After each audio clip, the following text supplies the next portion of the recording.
Matapos ang hamunan, tuluyan na ngang naglabasan ng tapang ang dalawang Davaoeño congressmen na sina Davao 1st District Representative Paulo Pulong Duterte at PBA Representative Margarita Migs Nograles.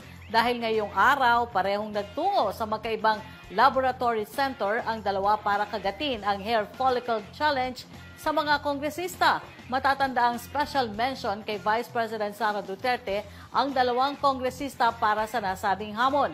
Gabi, ibinahagi ni Congressman Pulong ang resulta ng dati nitong hair follicle test, bagay na pinuna ni Nograles. Kasabay ng paghahamon na sabay silang sumalang sa isang round ng nasabing drug test. Ayon kay Duterte, bahagi ng kanyang pagpapadrug test ay tugon din sa panawagan ng kanyang kapatid na si Vice President Sara Duterte na magpa-drug test ang lahat ng mga congressional candidates.